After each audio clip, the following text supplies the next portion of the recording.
Have you ever worried about something that hasn't even happened yet? I mean, really worried, to the point of tears. Well, let me tell you a story about a young fellow named John who ran into this exact problem, but in the most bizarre way possible. John was head over heels for a girl named Jane. They were all set to get married. Everything was perfect. Until one day, Jane's father was sitting by the garden well. He looked down into its dark, deep water, and a thought struck him.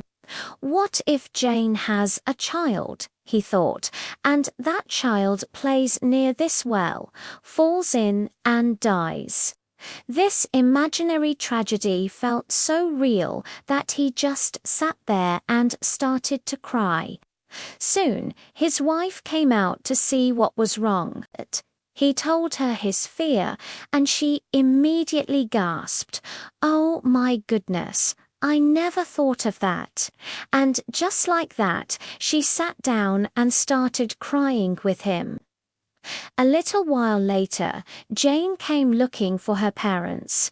When she found them both weeping by the well, she asked what on earth was going on. They explained their shared anxiety about a future, non-existent grandchild. And what did Jane do? She said yes, that could happen, and joined her parents in their sorrowful vigil. Just then, John arrived, excited to see his beloved Jane, but he found his future family in a puddle of tears. "What's wrong?" he asked, completely baffled. The father explained his dreadful premonition. He couldn't possibly let John marry his daughter because their future child might fall into the well. John listened to the whole story, completely stunned. Then he said, "You are three of the biggest fools I have ever met." He walked away, thinking, should he still marry Jane? He came up with a plan. He decided he would marry her, but only if he could find 3 people in the world even more foolish than her and her parents. He put on a sturdy pair of boots and set off on a quest. "I'll walk until these boots are worn out," he declared. "If I find 3 bigger fools before then, I'll go back and marry her." He walked for a long, long time. Finally, he came to a barn where he saw a man working incredibly hard with a shovel. But he wasn't shoveling dirt or hay. He was shoveling air. He was trying to shovel sunbeams into the barn. "What are you doing?" John asked. "I'm shoveling in the sunlight to ripen my corn," the man replied, out of breath. John looked at him and said, "Why don't you just take the corn outside into the sun?" The man's face lit up. "Brilliant. I never thought of that. You've saved me so much work." John shook his head and thought, "That's fool number 1. He continued his journey, walking for many more miles. One day, he came across a small cottage. There was a ladder leaning against the wall, and a man was desperately trying to pull a cow up the ladder with a rope tied around its neck. The poor cow was choking. "What are you doing?" John shouted. The man pointed to the roof. "I'm trying to get my cow up there to eat that nice tuft of grass." John sighed.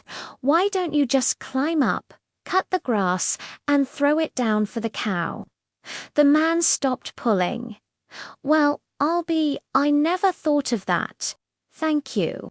I've killed several good cows trying to do this." John smiled to himself. That's fool number 2. He walked on, amazed at the silliness he was finding. His boots were getting pretty worn out, and he started to wonder if he'd find a 3rd fool. He walked and walked until one day he saw a strange sight in a field. A pair of trousers was standing upright, propped up with sticks. A man was taking a running start and trying to jump into them over and over again, but he kept missing. "Hello," John called out. "What are you doing?" The man, panting, replied, "Isn't it obvious? I'm trying to put on my trousers." He took another running leap and landed in a heap next to them. John couldn't help but laugh. "Why don't you just pick them up and pull them on?" The man stared at him, then at the trousers, as if seeing them for the first time. "Goodness me, I never thought of that. I've wasted so much time." And that, John said, is fool number 3. His boots weren't completely worn out yet, so he turned around and headed straight back home. He went to Jane's house and asked her parents for her hand in marriage again. Having proven that there was plenty of foolishness in the world to go around, they finally agreed. John and Jane got married and lived very happily, and the first thing John did, he built a sturdy railing around the well. And you know what? Their child never fell in. Thanks for watching. If you enjoyed this story, don't forget to like and subscribe for more tales. See you next time.